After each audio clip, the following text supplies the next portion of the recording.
All of the food we eat and much of the clothing we wear comes from plants and animals that are raised on farms. Farms are different in type, in size, and even in name.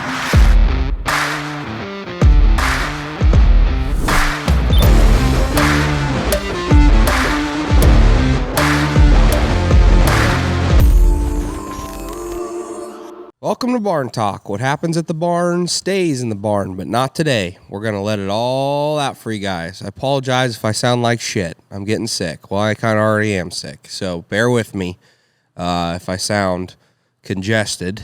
Just got a lot of mucus running. Oh, thanks for sharing that. Yeah, just picture the mucus running down my throat. That's what's going on. Been taking Sudafed, so hopefully that clears me out pretty good and alleviate some of this, but it's just that time of year where people are getting sick, and but shit's still got to get done, and this podcast is one of those things. So before we get into the nitty-gritty of all the hot topics we're going to talk about today, you guys know the drill. Share the show if you get any value. If it makes you relate to us on something, if you laugh, if you learn something, all that we ask is you share it out with the people that you know. The more that you guys do that, the more this show grows. The more guests we can get on, the more episodes we can make. Another thing you can do to help out Barn Talk is you can leave a review on Spotify or Apple. The more that you guys do that, the more it gives our show a lot of credibility. And the more credibility we have, the more guests we can get on, the more guests we can get to come to Southeast Iowa to share their thoughts. So we appreciate every single one of you that have been doing that. You can also leave your comments on Spotify now. And also, we have YouTube, too. So we love hearing from you guys, whether you have questions, whether you just want to let us know what you think of the podcast. Don't hesitate to reach out and let us know how you think, how you feel. Last thing you can do to support us here on Barn Talk and our family farm is support our direct-to-consumer meat business, Farmer Grade, farmergrade.com. We had a really great holiday season. We had the biggest day in Farmer Grade history last week of, I don't know, we sent out like 250 boxes, which was... I was tired. It was a tiring day, but it was really, really awesome to see that. And so thank you to every single one of you that's ever supported Farmer Grade. We don't have a Patreon on this show. We have a Metreon. You know, a lot of these shows out there, a lot of these podcasts, you'll see that they want to get you to go to Patreon to help the show and help it grow and help it make it better. Well, we don't have that, but we do have Farmer Grade, and that's kind of our Metreon. So if you guys support Farmer Grade, it all comes back around because we want to make this barn better. We want to upgrade our equipment. We want to fly guests in if we have to and pay for their plane ticket. You know, we want to do all those things so that we can make better content. So you can always use code BARNTALK to save 10% off your next order at farmergrade.com. So You did a really good job. You covered it. I didn't even have to jump in there. Well, now it's your turn. So we got the hot market update here. Yeah. Well, I think I don't know if I'd call it hot. It's pretty lukewarm. I don't know. So a week, 10 days ago, like ending stocks report came out, and corn exports were way more than they thought they were going to be. Ethanol usage is at an all-time high. And the rest of the world doesn't really have much corn. So the corn market looked fantastic. The bean market, everybody knew that South America was going to grow a crop, but the crush has been pretty good. The world oil stocks, I think, were down a little bit, and a lot of people are getting into the whole biodiesel game. Indonesia is one of those countries.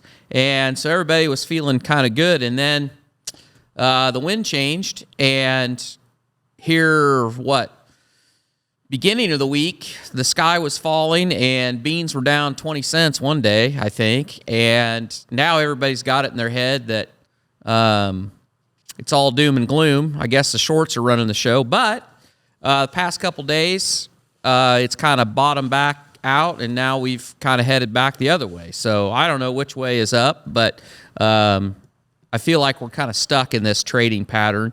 Beans cannot get over $10, and they seem to stay no lower than about $9.55. So that's where we'll stay until something happens that drags us one way or the other. So March corn was $4.45. The best local bid I saw was $4.19, $4.34 in Cedar Rapids. Beans for January, $9.82. Burlington had $9.59, and if you want to go across the river, $9.79. Bean meal, $286 a ton. Wheat, I've said this so many times, I can't figure out the wheat market. And right now, nobody cares about wheat. They will here in a few months probably. But I heard the best hypothesis as to how it is that the wheat market is where it's at, considering all the mayhem going on in Russia and Ukraine. And the theory that I got was that the Ukrainians at the start of the war made the decision that they were going to basically hold no grain, that they were going to get it out of the country as fast as they could because basically they didn't want it to get blown up. So they, and the Russians to some extent, did the same thing, and that has basically just kind of flooded the market and has depressed wheat prices. But when we finally work through where we're at, a lot of these guys seem to think that there isn't going to be very much wheat in the world. So then it may take off, but I'm kind of surprised it hasn't done that yet. I don't know. Strange days indeed. Hogs, February, $83.25. And the hog market doesn't really seem to catch much fire, but feeder pig prices and weaner prices are pretty stinking high. People seem to think that they're pretty proud of them. So if you're looking to buy feeder pigs or weaner pigs, I don't know whether you can make them pencil or not, but they're pretty high as of late. Feeder cattle, December cattle, $192. Woo! I don't think I'm going to go get started. Feeder cattle, or I'm sorry, fat cattle, $192. Feeder cattle, $255. Either scenario, I don't think I'm buying any cattle to finish out right now. Crude oil, $69.55. Bitcoin's $96,500 last time I checked. I think it hit $107,000. I think that might have been the high. It backed off a little bit now. I'm sure there's some people that were speculating that are taking some money. So I don't know if you buy Bitcoin at this price. If you didn't buy Bitcoin all the way along, I don't know if I'd buy it now. But if you bought it somewhere along the line, you're probably feeling pretty good right now. At this point, I would be dollar cost averaging that shit. I would too. I think they'll probably, I mean, I don't know, but talking to some folks that are really involved in Bitcoin and have done their due diligence, they think that there's going to be a bull run, 130,000 to 300,000 potentially. It's a pretty wide. That's pretty wide. That bull is pretty wide. That's pretty wide. Or that there won't ever be another bull market and it'll just go like crazy. But to me, this is not financial advice. I do think Bitcoin is here to stay. Governments are starting to adopt it. ETF. I mean, it just seems like it's here to stay. It's gone through, 4 cycles now. It'll go down again at some point, but all markets go down and they come back. And so I think Bitcoin, it's got a future. So I would be dollar cost averaging that shit. Truthfully. Look at you. Because there's no way you're gonna be able to swing 96,000. Probably most people. So No. I would dabble for sure. I'm gonna dabble. I should give you my hat because you just sounded like an extremely intelligent person. That's why I have this hat. Oh, nice. Or EIP. It might be EIP manufacturing, but I thought I was going to play the extremely important person until you said that, and I was like, damn, Well, sounded pretty smart. I guess. Tesla, $421. That might be another good dollar cost averaging for all you people out there that bought Tesla when it was $100 and then it was $180. A good way to boost your company stock is to become the shadow president. Everybody thinks that Elon's got a lot of influence in the Trump administration, and he probably does. And on the other side of the coin, Tesla is one of the few automakers right now that they're pretty much crushing it. And one thing I think that's really driving that is people are starting to realize that the full self-driving deal is working. If you know anybody that has, is it version 31? I think we're up to like version 31 maybe. I don't know. But it's really good. My oldest son is actually running the full self-driving on his Tesla. He drives a lot every day, and he's paying the subscription, and he loves it. He said it's fantastic. Yeah, we went to the city to go out to eat one night, and he literally didn't drive at all. Yeah, just got on the interstate with it, got off the interstate with it. Literally everything. Yeah. Besides parking, I think he parked it, but yeah, it was crazy. Pretty impressive. So one of the things that was a big, kind of a big up in the air deal about full self-driving was, at one point, people were under the opinion that every state in the United States was going to have to come up with its own regulation of full self-driving. But now then, everybody is pretty sure that because of his involvement in the Trump administration, that the Department of Transportation will probably make a ruling covering full self-driving at the federal level. So there'll only be one standard for the entire United States, which makes it much easier to get it certified, i.e. the stock price has done fairly well because Tesla's sitting on a pile of money. For every car they sold that the person opted to purchase full self-driving, they could not take that money to the bottom line and call that profit because they hadn't technically delivered the full self-driving. But once it's certified, they'll be able to take all that money as profit, and that is a big chunk of money. So anyway, that's my Tesla rant for today. Gold, $2,639, and silver, nobody cares, but $26, $26.92. That was a lukewarm market update. It was a lukewarm market update. There was some high points, there were some low points. But to top that off, to put the cherry on it, our good friends at Conterra that we have worked with this year have answered some great questions for us. They have a message for each and every one of you, courtesy of Conterra, and so we're going to let them chime in and see what they've got to say. Hey guys, this is Jake from Conterra, wishing all of you hardworking American farmers and ranchers a very happy new year. As you look ahead to 2025, we're inspired by your resilience, your dedication, and the vital role you play in feeding the world. Every season brings its challenges, but it also brings opportunities to grow, adapt, and thrive. So here's to a successful and prosperous year for you, your families, and your farms. Let's grow together in 2025. From all of us at Conterra, Happy New Year. Happy New Year! And thank you for that. That was very nice. That was very nice. I couldn't have written that any. I feel whole now. My heart is full. Your heart is full. Yep, that's awesome. I'm ready for Christmas. Are you? Well, that's good because guess what I have for you?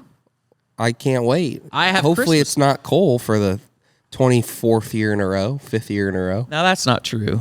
You've had some good gifts. I've had some good gifts. I don't know if Shotgun. you've had any crappy ones or not. Shotgun. Lifting gear. Lifting set. Oh, yeah, set of wheels. Set of wheels. Yep. Yep. Sure glad you got that lift kit for that truck, aren't you? Oh, not really. I wish I would. If I could have gone back, I would have definitely not done that. That's the But gift here's the problem. I was thinking about that, but we put that bumper on. Yeah. And once you put that bumper on, it just looked disproportional. Yeah. And so I was thinking about, well, if you took the lift off and the wheels off, you'd still have that gigantic bumper that would make everything else look so disproportional because it's so wide and so big. Because I remember what it looked like when that bumper was just on there and it wasn't lifted and there was no fender flares and there wasn't any. It just didn't look great. Yeah. So we should, you should probably you should probably insert a picture for the video. So if I can find one, I will. Yeah, maybe not. So that truck, it only had a few thousand miles on it, and I hit a deer in it, and it pissed me off because it might have had like 10,000 miles on it. I doubt it even had that. Yeah, I was an impulsive buy. And I was pissed. I was so pissed, and I took it to the body shop, and it needed a bumper anyway. It mostly hit the bottom and the plastic under it. I don't think it, because I think the grill we left, and I was like, I want a road armor bumper for it because I'd seen those, and we put it on there, and I was like, You wanted the fucking deer to pay. I wanted them to pay, absolutely. But you're right. Once you put that on there, you're like, yeah, probably need a little more aggressive wheel and tire combo. Yeah, so after that, I think I'm pretty much locked in now. So I'm just going to let her eat till I can afford something else or the wheels fall off, I guess. But yeah, I had to take it into the shop because it kind of has the death shake a little bit. So when I brake, it's got a little shake to it. And it's been doing that for quite a while. So I felt like probably should get that looked at. And I finally had somebody give it a real good looking at. And yeah, let's say we're just going to have to spend $3,400 in repairs. So little ball joints, little tie rod ends, tire bushings. rods, brakes are about 30%. Yeah, ball joints. The center bar. Yeah, the track bar. It's I don't know if it's moved or it's cracked. Or no, the bushings are shot on it. Yeah. Sure. So yeah, there's a multitude of things that I've been putting off that we're gonna have to pay our fee to get it fixed. So hopefully it rides like a Swiss watch now. It rides smooth. Yep. So hey, thanks for sticking with us. You know, it's your voice. It's your seat at the table. It's your Iowa Corn Grower Association membership. The Iowa Corn Grower Association works to create opportunities for long-term Iowa corn grower profitability, and it all starts with you. Becoming an ICGA member gives you a seat at the table on issues that impact your farm and the broader ag community. Each year, the ICGA implements policy priorities set by farmer members, like building demand for higher blends of ethanol, expanding trade opportunities, and protecting tax credits. The Iowa Corn Growers Association works to protect family farms like ours and yours to build a profitable future. Plus, your membership gets you a host of other benefits, like access to the latest news and executive members-only events. We believe farmers are stronger when we work together. Visit iowacorn.org/join to become an ICGA member today. Now, let's get back to it. Okay, well, you don't even know. You're totally going to be blindsided because you don't know what I got. So Okay. The first thing I got for you is, and this is especially for you, lip balm. lip balm. Yeah, I have definitely been neglecting my lips as of late. I think everybody gets to that point. I don't know. I don't know if people relate to this, but it just sneaks up on you. Those dry lips, they just sneak up on you, and all of a sudden, one day, you're just like, motherfucker. Well, my lips are dry. The fine people these people are from Maryland. Yep. And their company, I think it's called None of Your Beeswax. None of your beeswax. They took pity on you, and they sent us a box with like 6 of those and some other stuff they do. So they saw my chap lips. They felt bad for you, and so they sent those down, and I said, I'll deliver them personally. So Merry Christmas from the people. Ingredients are real good, too. Beeswax, cocoa butter, almond oil, and essential oils. There you go. None of that bullshit. Right. Yep. And I think this is a family farm, isn't it? That It turned. is. I think so. I'm pretty sure it is a family farm that's turning their products into a product that the end user can use. So None of you beeswax. Yeah. I'll give it a go. All right. I'm a birds bees guy, but I'll have to give none of you beeswax I guess a try. There you go. I'm gonna have to make out with this stick and really see how good of a kisser it is. I don't know. I haven't used it yet, but I thought you're the perfect test subject. So that's a healthy. That's better than coal. We're getting somewhere now. Coal. Now then, the other thing I got for you is wow. Here you go. This is your favorite cereal ever. This is from our good friend, the Wisconsin Titan. Okay. He wanted you to have that. He sent along a little note, and he said, "Dear Tork and Sawyer, after hearing Sawyer's utter disbelief of the 80s kids' breakfast options, I thought he should probably experience it for himself." He said, "Now, my mother wasn't crazy about buying sugar cereals, but she would do it. But my grandma and grandpa, on the other hand, they would There was no restrictions. You could have all you wanted. And I firmly believe that what they did was good for their grandchildren. That is a nutritious breakfast. Read the box. Wash all those vitamins, minerals, whole grains, and marshmallows down with a Mountain Dew. After all, Mountain Dew is a citrus beverage, which makes it a close cousin to orange juice. So pour yourself a big bowl, and rather than just plain old milk, grab some half and half or heavy cream, because Grandma doesn't really care. Crack open a Mountain Dew, and you've got yourself a nutritious retro breakfast. Sounds like I would be set up for the day. Yeah. I would be so productive that day, I bet, wouldn't feel like shit at all after eating all that. Blueberry was my favorite. Yep. Is this it? Yeah, Blueberry? that's blueberry. So this is it. This is your favorite. Yep, that's the one. I thought it was the blue one that you liked. No, that was. This is Frankenberry. Oh yeah, sorry, Frankenberry. Blueberry was the blueberry one, and then Count Chocula, and then they had one that was some wild like werewolf that was like a fruity one. So this is strawberry. Yep, that's strawberry. Yep. We got sunflower oil, sugar, red 40, blue 1 and 2, malic acid, citric acid, trisodium phosphate, and natural and artificial flavor. Absolutely. Got to throw that natural in there. How many grams of sugar is in a serving? You see somewhere on there. Let's see here. We got, what was it going to tell me? 11 grams. And that's in on a 1/3 cup. Yeah, 1/3 cup. And let's not kid ourselves. I so about 33 grams. I would pour a bowl of about, a cup and a half. Yeah. So, well, if you're going to eat cereal, you might as well go all out. See, you've cleaned I'll give up. it a go. I'll probably eat that for a midnight snack tonight and just see what. Well, if you're up, if you can't sleep, just call up Wisconsin Titan. He's going to be up anyway. Well, thanks for the gift. Yep. We appreciate it. I'll give it a go and try to feel like an 80s kid. All right, my last one. This is for me, and I just wanted to show you because somebody out here might have drank this back in the day.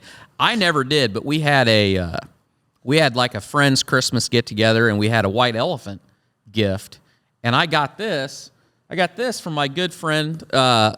Strabla. His grandmother used to own the bar in Richmond, Iowa. So if any of you out there ever had a bottle of California Cooler, that's a cool sign.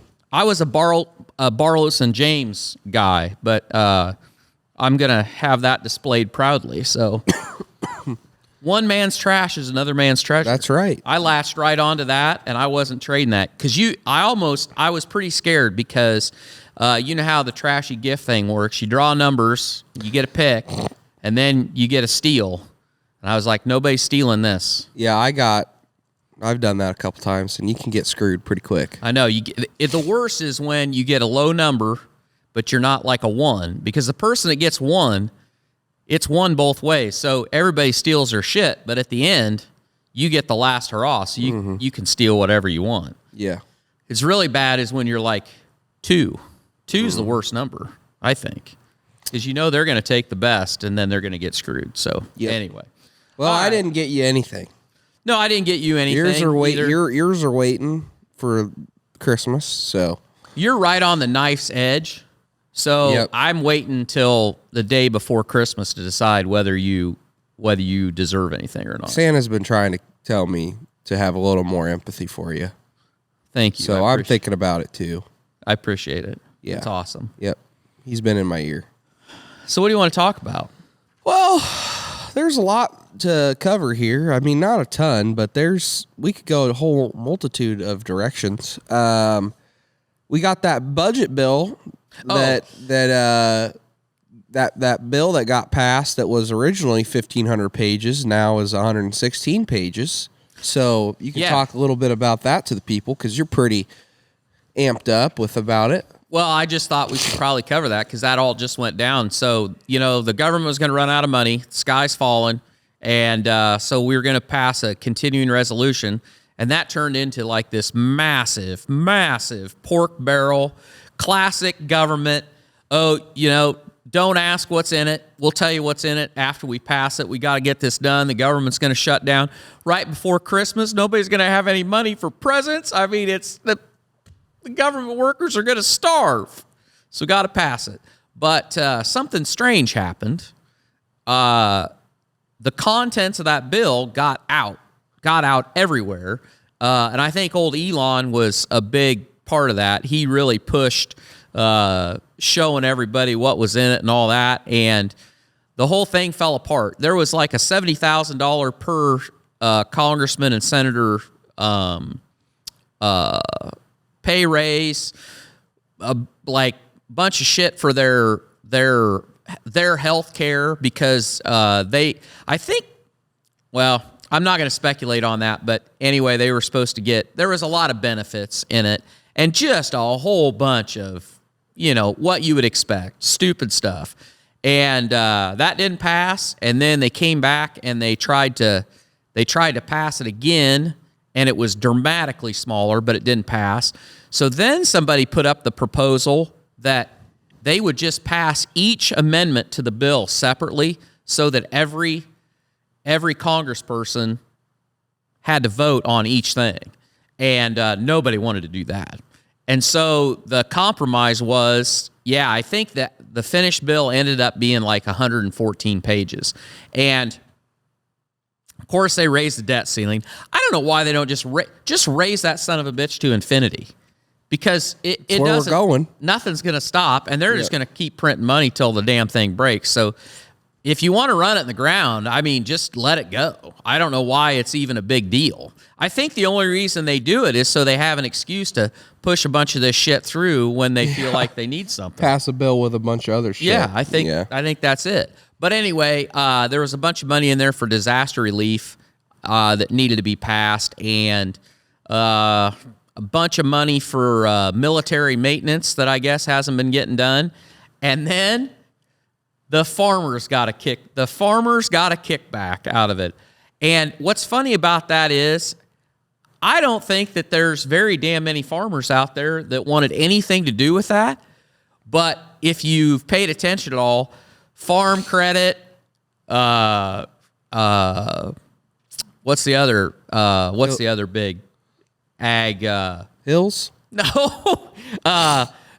Hills are not farm credit and RoboBank and some other big financial institution all wrote letters to Congress basically telling them how dire straits the ag economy was. I think basically what it came down to, all the banks wanted to bail out because they're worried about what their balance sheet's going to look like.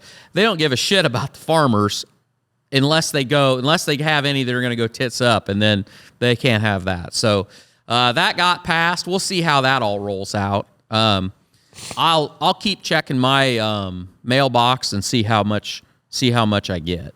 So maybe I'll get a monkey cam or something if it works out good. Yeah, that'd be good. We always need that. Anyway, so crisis averted, but something that came out of that was pretty interesting, I thought, was a bunch of people started crying that Elon Musk already has too much influence over the government, and the guy that he's working with, Trumpy, he's not even the president yet. And Van Jones, your good friend Van Jones. Is it Van Jones or Vance Jones? I think it's Van Jones, isn't it?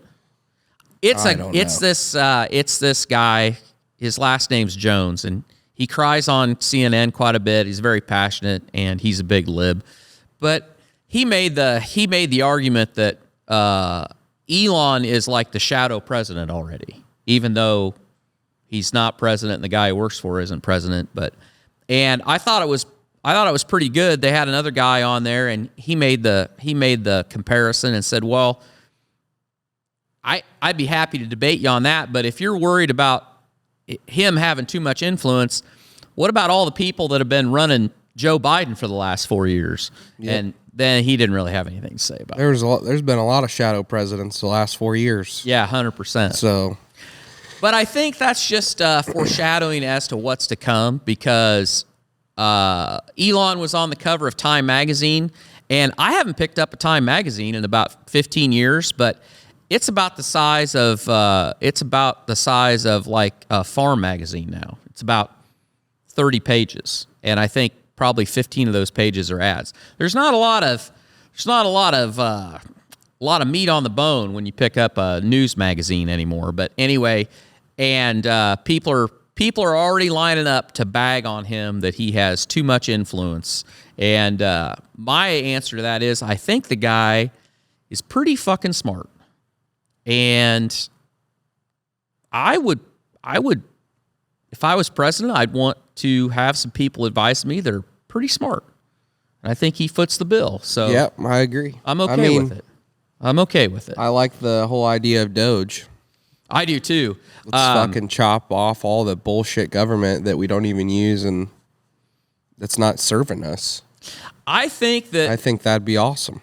And they don't like that. I mean, that they're bought. The media will tell you he's the shadow president. Well, they're trying to paint him in a negative light because they don't want government to shrink. That's who flips them the bill. They don't want government to shrink. They want big government, not small government. Big government hasn't done fucking all for us. Fuck all for us. Just keeps getting worse. All these people got all this shit, and they don't. Nobody helps any Americans. We don't get when we say we need stuff. They don't get shit done. I think you need a little shot of Christmas spirit. You're 100% right, though. No, it's true. I think the bureaucrats are scared to death. They're shitting their pants. And Media's shitting their pants. Bureaucrats are shitting their pants. Everybody's shitting their pants. That's why they're throwing fucking drones up in the sky and making people think they're fucking aliens. I don't know, but what do you think about that? I don't fucking know what to think. All I know is it's very. I wonder why they're over New Jersey and not fucking Texas. Because I guarantee you, if they were over Texas, somebody would have tried to shoot one of them fuckers down by now. Because everybody's like, are they real? Are they not real? Are they holograms? Is this Project Bluebeam? If you don't know what Project Bluebeam is, look it up. It's a conspiracy theory about the government has technology that can make shit look super real with holographics and shit and make us think that the second coming of Christ is coming and we're all going to believe it because it looks so fucking real and all this shit. I don't know, but it's what I do know is they're telling us that the government doesn't have a fucking clue what it is. Well, I think that is bullshit. I think that's the scariest part of the whole deal. That's the biggest bullshit. If the U.S. government has no idea where these drones are coming from and Total they can't bullshit. track them, if that's the story they're giving out, that scares me more than anything else because I'm like, wait a minute. No, that's bullshit. They know what they know what it is. They know what it is. They're just not sharing. I don't know. It could be I don't know. It could be aliens. It might not be, but to me I feel like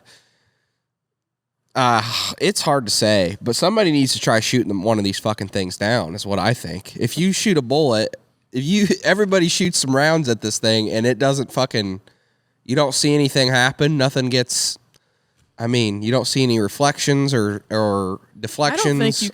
I don't think you can own guns in New Jersey. Well, I know. I'm not sure how that works. But it's like, if people are thinking it's Project Bluebeam and it's a hologram, well, how are you going to know unless right you shoot some? True. But this is something that people are talking about, but nobody's done anything about it. Guys, they're flying these massive fucking drones. There's massive drones that look like little spaceships over a United States state. Like, that's literally happening, and people are taking videos of it, and nobody's speaking about it. Nobody's got the answers. Nobody's got the answer, and the government's telling us that they don't know what it is, and yada, yada, yada. Well, I think that's the scariest thing, is when the Defense Department came out and said they don't know what it is. Like, you are the United States military, you got some crazy-ass shit, and you... Do you buy that? No, I don't believe it one bit. They're totally lying about it. But you would think they'd be able to come up with a better lie than that, than to just say, well, we don't know. They've been lying. Fine. They've been lying to us for long time. So I think they just think we're going to just bend over and take it. Most people are just so stupid that they'll just believe anything they fucking say. So I don't know. I know if they were over a red state, they probably would have been fucking shot at by now. Maybe somebody has tried. I don't know. I don't know either. But not good. I know that. I don't like that. That's just like the spy balloon thing. I mean, this is a lot. I think this is arguably worse than the spy balloon. Could be. But we just let a spy balloon just fucking travel the length of the United States and nobody did shit about it. And then now we got drones flying over. It's a lot of weird shit. It's a weird time, dude. Well, here's times. times. You got this transition period. What do we got? 30 days? Yeah, that's what I'm saying. That's the other thing. Are they just going to try to make it chaotic as fuck? I mean, are they going to just literally, do you feel like they've accepted the fact that they're going to let Trump be president, or they got another plan? Like they're not going to even get him. He's not even going to make it. Oh no, I think that they've accepted the fact that, and now it's all about just playing interference. Yeah, you think it's just to make his presidency, stir the pot as much as you can and hope for the best. We've been saying that. I don't know how long we've been saying that, but I mean, if he got elected, I said we're either going to kill him so he doesn't get elected, or when he does get elected, they're going to make it so chaotic that he can't get anything done. Well, that's their plan. I think that was their plan. I think one of the problems they're running into is I think they underestimated the scope of the win as far as the number of people that came out and supported him and the size of the victory. It makes it a lot harder to sell the narrative that it isn't what most Americans wanted. I think that has definitely helped him. But I think that, yeah, they're not going to make it. They're going to make as big a mess as you can. Did you see all the people that Biden is pardoning? There's a story out. I saw a chart of all the presidents that have pardoned people. Yeah. And he's in like 1500s. Yeah. And the rest of the presidents have been in like 200. Yeah. Maybe. And there's a story out today I saw on X this morning that he's toying with the idea of pardoning like a majority of people on death row. I don't know whether that's true or not, but I got a good rise. I had a meeting at our church the other night. I'm an incoming elder. I'm not an elder yet. I was an elder. I think it's a 2-year deal. But anyway, so we had a meeting with the finance committee for church, and one of the questions that came up was, when was the last time that the church books had been audited? And they were talking about how it's very expensive to get your church audited because there aren't a lot of firms that do churches, and it's kind of unusual, and so it's kind of expensive to do, and they haven't done it in a while. Like, I don't know, they haven't done it in 8 years maybe, or maybe it's 10 years. And Snarky Tork, I said, well, there's that woman from Dixon, Illinois that Biden just pardoned. She's not doing anything, and she's real good with books. The lady that she embezzled $54 million from the city of Dixon over like a 20-year period. Biden pardoned her. She's looking for a job. You said that?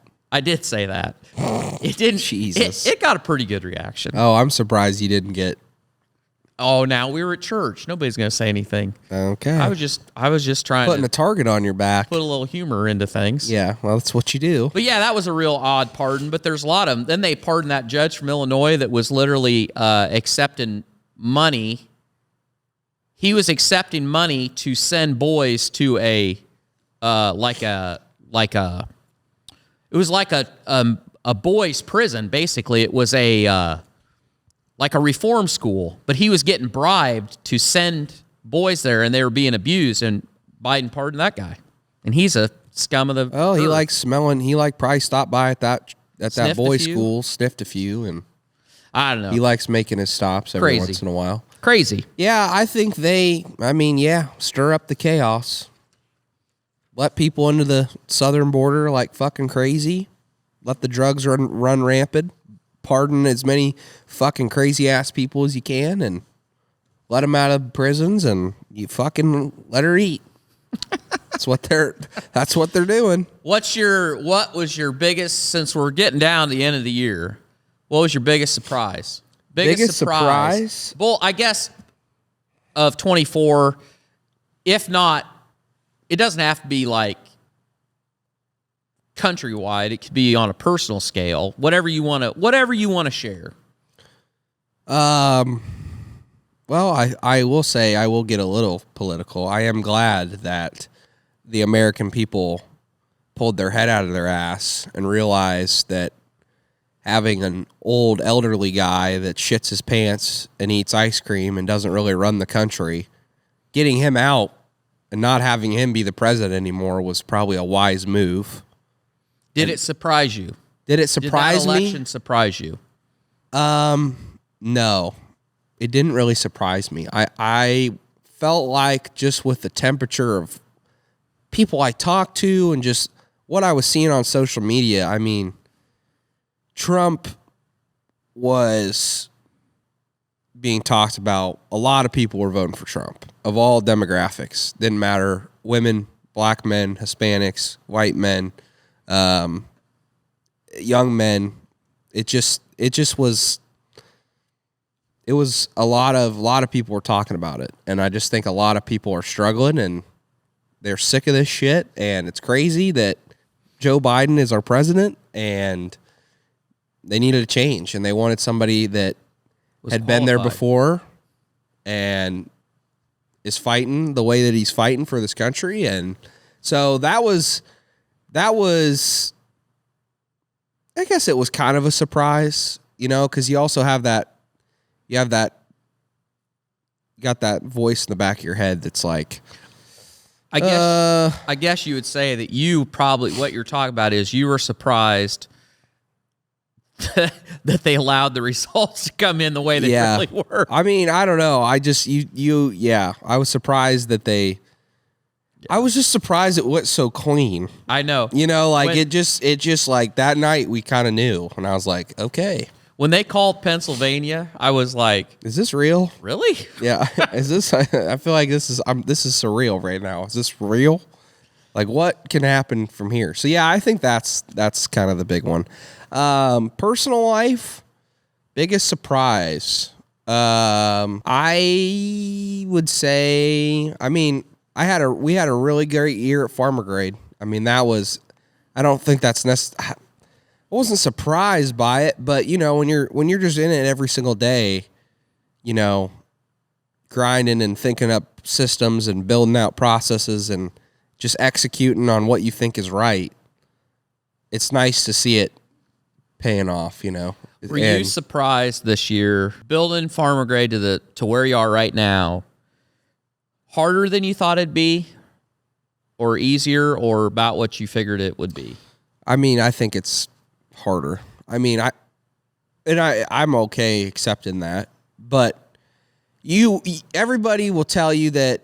Well, there's some people on the internet that'll tell you can get rich quick, and do the get rich quick thing, and you'll have money in 2 weeks or whatever. And then there's the real entrepreneurs that'll tell you it's hard as fuck and it's going to take way longer than what you think. We needed to bomb this barn so all these flies die. I don't know how these flies are alive. They won't stop. But they keep messing around with our guests. They keep flying in our ear. They keep getting in our face when we're trying to talk to you. So, like I was saying, though, there's guys that tell you can get rich really quick and build a business like that, and you're going to have money in your bank account in a month. And then there's real entrepreneurs that tell you it's super hard and it's going to take way longer than what you think. And so you have those polar opposites. And so I kind of was going into it like knowing that it's going to be probably hard. I mean, it's going to be hard. But you really don't know how hard it actually is until you are in it. And I wouldn't say it's like, I mean, yeah, it's hard. The hours are demanding. You have to be, when you're in the early stages, man, it's all you and the people that you bring on, and you gotta be, there's no balance. I mean, there is no balance. Yeah. Zero balance. I think what I saw was, I don't think you are ever ready for the mental, the physical part of it and the long hours of having to do this, having to do that. I mean, that is what it is. But I think the thing that I saw that probably has taken the most toll on you is just the mental, the amount of things that you have to be thinking about and making decisions on. and then changing. Yeah, I would agree. Mentally, it's more draining than what I think it's more draining mentally than it is physically. I mean, depending on the business that you start, but yeah, I mean, there's a lot of time when I come home and my brain's fried. I'm like, I can't think about another thing right now. Yeah. Because you're just thinking all the time. So that's, yeah. I guess I'd be surprised. I was surprised at how well this year went and just seeing the fruits of your labor really taking off.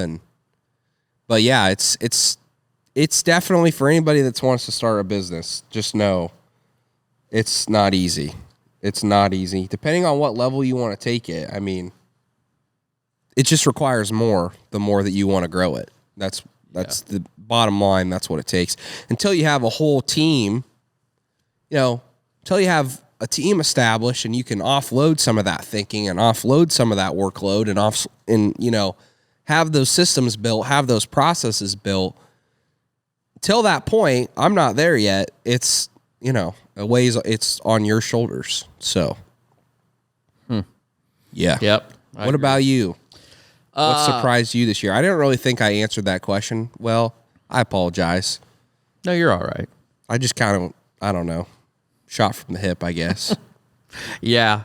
I think the biggest surprise for me this year is what a difference a year makes in how you perceive, like, kind of I wouldn't say everything, but I feel like 24, I've had to, like, really kind of rethink my priorities on a lot of things in life. I didn't feel this way as much when my dad passed away. I don't feel like that I felt as this need for getting stuff organized and kind of laying out a path as to how I want to move forward, and how long I want to keep doing everything I'm doing. I don't think I felt that. But man, I feel like this year I do, especially towards the end of this year. Time really, I mean, and everybody tells you this, but I feel like this year has gone so fast. And my priorities, like, my wife's been telling me this for a while, but she's like, you really have to be careful with your yeses. And I know that because I probably do say yes to too many things. But even on your time, like what you do in a day, I was on a call the other day, and this gal made this comment, and she said, you really got to get to the point where you decide whether you're going to spend your time doing a $20 an hour job or doing a $200 an hour job when you're trying to, prioritize your time. And that kind of got me, because I enjoy, like, there's jobs that I enjoy doing that don't make me any money, but I enjoy doing them. Well, that's valuable, though.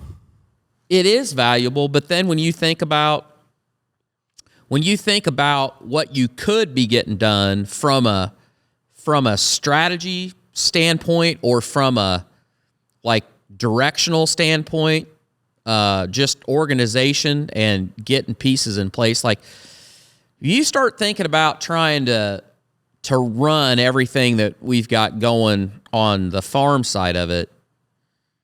Yeah, I think the biggest surprise for me this year was the amount of time I waste and how fast time goes when you're even when you're trying to be deliberate with your time. It's like, man, shit goes pretty fast. Does go really quick. So I think that's kind of not a solid, like surprise, but that's kind of where I'm at. What was your biggest disappointment? Biggest disappointment? God, I would say disappointment-wise, I mean, the Cowboys suck dick. That was your disappointment last year. Dallas Cowboys, they just can't figure it out. I think we're going to have to rebuild again, get rid of everybody that's good on the team, and try to go for gold once again and build it from the ground up, because, man, they fucking suck. I haven't watched much football this year, which honestly, I love football. I grew up and I watched every Sunday, every Saturday I was watching football. I mean, if you're not careful, football can consume. I mean, you can watch it Sunday, you can watch it Monday, you can watch it Thursday, you can watch it Saturday. Hell, they have games on Friday sometimes now. You got Friday Night Lights if your kid's in high school football. If you're not careful, you can literally watch football all week. And it's kind of a time suck. It can really become a time suck. And so this year, the Cowboys suck. And I was like, you know what? Fuck it. I'm not going to watch that much. So I really haven't been watching that much. I'm going to watch the playoffs. I'm going to watch both college and NFL playoffs. But, yeah, they're disappointing. I mean, I've been a fan since I came out the womb. My uncle lived in Texas, so when I went down there, I got my first jersey. I loved it, and I loved football and gravitated towards it. And I have been through all the shit of Tony Romo and the 8-8 seasons and the playoff chokes, and here we are, back still at it, not making it to an NFC Championship game. And it's almost as bad as being a Packers fan, because Packers fans with Rodgers, I mean, they went to so many playoff games and were that fucking close to going to another Super Bowl, but they'd lose every time. And I was like, God, that would suck. That would almost be worse. That would almost be worse than at least not making it to the NFC Championship game. That's just a kick in the nuts, man. It's a kick in the nuts. But, yeah, I'd say that's my biggest disappointment. I don't really have a huge disappointment in my life that I can really think of that was just like, damn, that fucking sucked. I don't have that this year. I felt like it was a busy year. There's little moments of disappointment, but there was nothing so big that was like just stand out this year that was a disappointment. Like the day you realized you were going to be 160 pork chops short on your corporate orders. Right. You didn't know what the hell you were going to do. Right. That's the kind of shit. I mean, yeah, you have a little bit of disappointment. There's moments of it, but you have to just figure out what's the solution. Yeah. So I guess that's more stress than disappointment. But yeah, you are disappointed. You don't have time to be disappointed. No, you can't like sulk. You can't sulk. Yeah. So, but yeah, there was no life thing that just was like, God, that sucked. Yeah. So, what about you? I don't know. I guess I'm with you.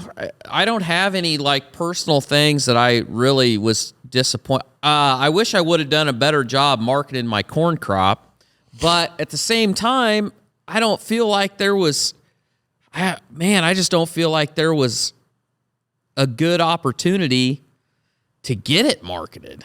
As I think back, I'm just like, I don't know. I don't know what I really could have done. I know that's something I feel like I got to get better at, but yeah, I mean, we had an amazing crop this year. I mean, I talk about awesome. That was fantastic, but the marketing side of it, I mean, that's where you make the money, and I don't think I haven't done a great job on that, and I definitely need to get better.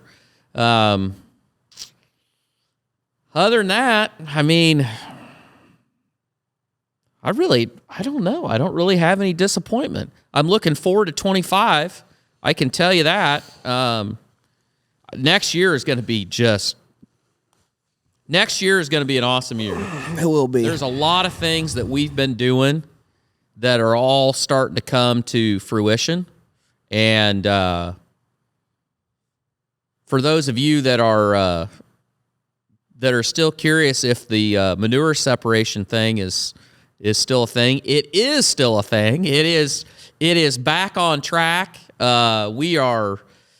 I don't know. I don't know whether we're going to get our system in before this weather goes to complete crap, but the engineering's just about done for the footings on the shed that the machine's going to sit in, and if we have a window here of good weather, we're going to try to get a building built yet this fall. Woo! And so that'll be exciting.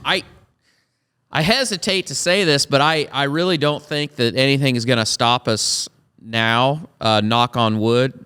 We will be separating manure in 25. I'm pretty confident in that. And we're going to document the whole fucking thing. And it's going to be a lot of good content. And This'll Do Farm, YouTube. This'll Do Farm. If you want to watch the process, you got to go there and watch it. We're also going to have some people on the podcast that are involved in it that can really talk in depth about it too. But if you want to watch the process of how it actually works and building it out, you're going to have to go to This'll Do Farm. Yep. So.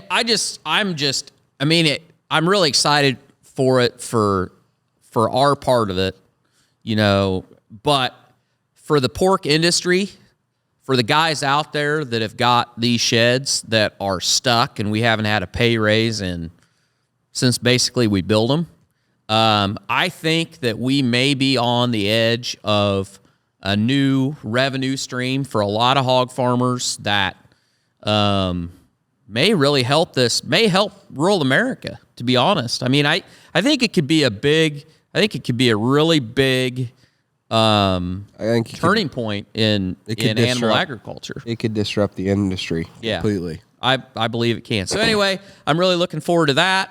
I'm looking forward to growing all of the crazy shit that we're doing at This'll Do Farm and on Barn Talk and personally and Farmer Grade. And what else do we got? I mean, it's too much some days, but there's a lot of... Well, we got what has 24 told you and what is the biggest win of 24? Oh, well, 24 told me that you 100% cannot trust legacy media.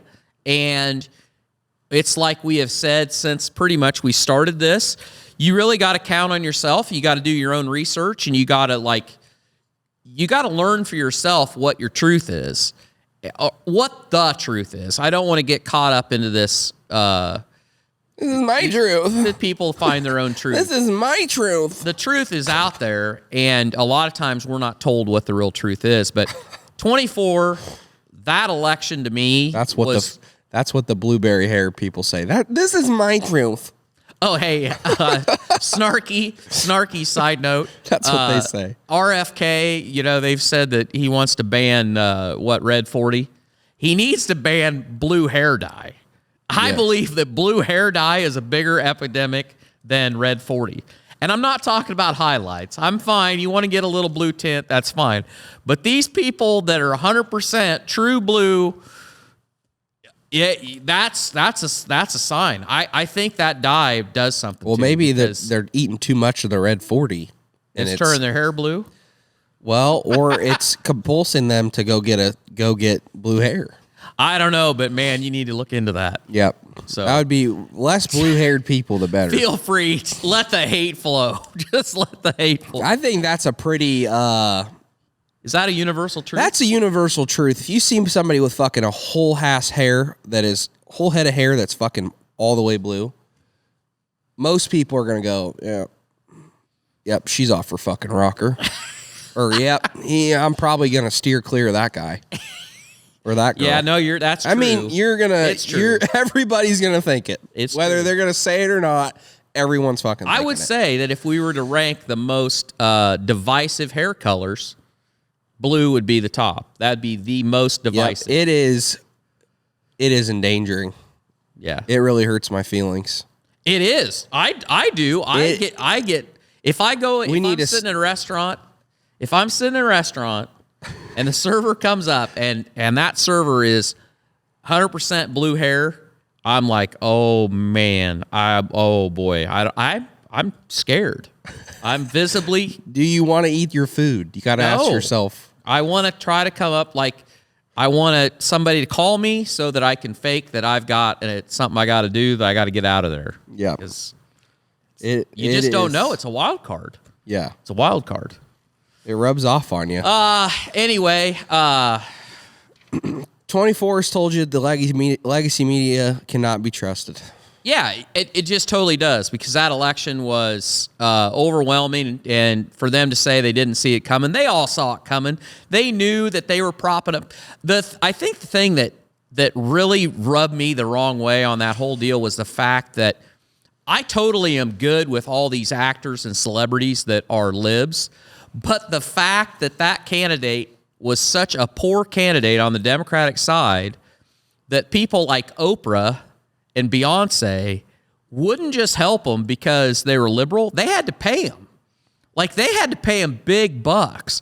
And that tells you that they were like, oh, boy, this deal ain't good. Yeah, by the way, Beyonce, Jay-Z is up in the Diddy shit. He might have fucking molested like a 14-year-old or a 15-year-old girl at a Diddy party. So Jay-Z and Beyonce, there's rumors of them being fucked up, but there you go. I don't know if those allegations are true or not, but that came out not too long ago that Jay-Z allegedly raped a minor. So yeah, them fuckers are, I don't care. A lot of these celebrities, they're into some weird shit. They're fucked up. And I think that's also something that if 24's told me something, people are done with fake. People are done with bullshit. They're done with fake. They're done with celebrities. They're done with it. If you're going to be fake, if you're going to put your agenda on us and you're not going to be real about it, and it's just, you know how they are. People are done with that shit. They want real people talking about real shit, doing real shit, because we idolize these people at the top that don't have a fucking clue what it's like to be in our shoes. And they want to tell us how we should vote, or they want to tell us how we should live our lives, when their life is like dictated by whoever's telling them what to do. But their life is so, they don't cook, they don't clean, their life is, they have fucking workers doing everything for them. Yeah. I mean, so it's a whole different thing. It's a whole different perspective. So I think people are done with fake. They want real. People are craving real, and people are craving trust because they can't trust shit. So that's a big thing 24's told me. I would say a big struggle of mine that we didn't talk about is what you were talking about. I think my biggest struggle has been how do you delegate enough to free it? I feel like I work in the business of farmer grade and not on it enough. Yep. That's my biggest struggle. Yep. You can very quickly get caught up in doing all the shit that you have to in a specific business, and you have no time to work on it, on how it can get better. Yeah. And how to build it correctly. And so big goal of mine in 25 is working on the business more, not in the business so much. Because I know you have to work in the business, but I got to work on it more. So, and biggest win of this year was definitely, growing this podcast, having some pretty kick-ass guests on here, growing the social media, and growing farmer grade, growing everything. That's success. That's win for me. Yep. Seeing everything grow and seeing the community build and seeing the impact that we have build and grow. That's a win to me. So just going to keep going. You ready to celebrate, or you got more? No, maybe I'll celebrate. Yes. No, I think I should celebrate with you. Maybe this shit will clear me out. We're going to do this might be the last whiskey minute. This might be the last whiskey minute of 24. I don't know. We'll see whether or not we can can make it work. So I have here, this bottle is Penelope bourbon, and Taylor Moyer brought this, guy that was a guest on the show here a couple episodes ago, and I might not even be able to get it open, but I feel like I'm going to get it. Come on. Gonna get it. Yeah, so it's always nice when people show up bearing gifts. And now, some of you that might remember or some of you that are faithful watchers of the show will know that we had a bottle of Penelope on here, and we weren't big fans of it. But it wasn't this one. It wasn't this one.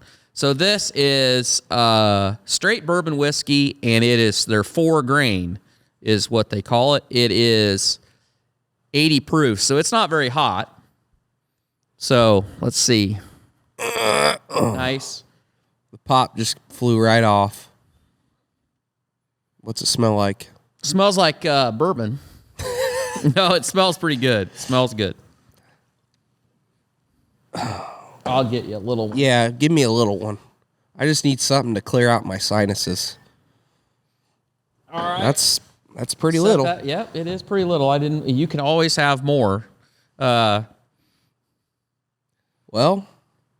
you have it almost smells like a glazed donut. Oh, that's a good. Maybe it's because one of my nostrils is clogged. It is. It does smell sweet. He said it's his favorite. Smells very sweet. And I can't remember because we talked about this, and it's from Bardstown. So but this is an MGP product. So it was distilled in Indiana, which is MGP, I think is the name of that. It's a huge distiller. So it's their distillate, and then they bottled it here. So we'll see how it is. I don't know. Cheers to 24 and Merry Christmas and have a Happy New Year, and I should get some better toast. Fucking get them all. Get them all. Go get them all. All right. All right.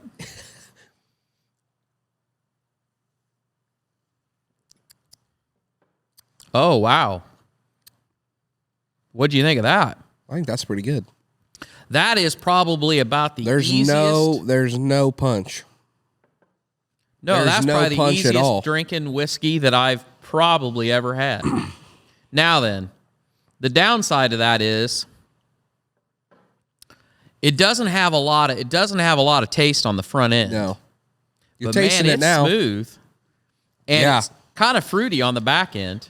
Yeah, that is super smooth. Like there's no fire right when you put it in your mouth.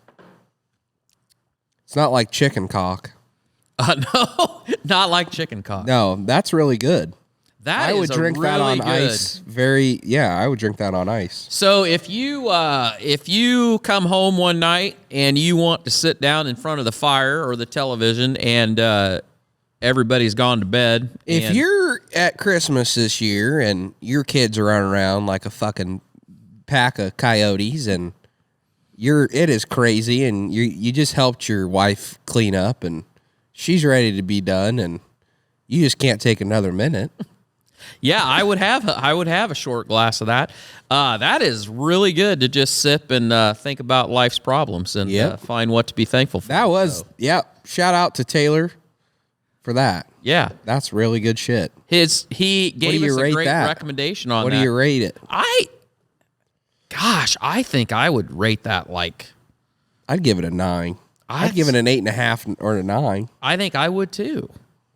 I think that is a bottle that I will go back to. So now then, there's a lot of different bottles of Penelope. So remember, this is just straight bourbon whiskey, 4 grain. 4 grain. Because the last bottle we had is like a red label or a pink. It's got a white label. This is a white label, but the last one we had was like a red label or a pink label.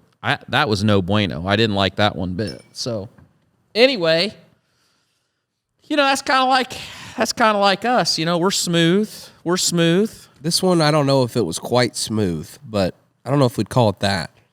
But it was a damn smooth year. It was quite a smooth year this year. Was. And a damn good year. A lot of great things coming next year. We have done better with our systems, and we actually have some guests lined up coming in the new year. And we might have somebody that's going to be coming on the team that could help scheduling and help just make us more organized, so we don't have a gap week where we're not able to post something, because that happens every once in a while. But hey, we're trying. We're having a damn good time doing it. The community's growing, and we appreciate the hell out of all you guys for tuning in and listening to two sorry old hog farmers talk about life and farming. But we love doing it, so we appreciate you guys. We love you. Have a great Christmas. Have a happy New Year. And big things coming in 25. So we'll see you next week for another episode.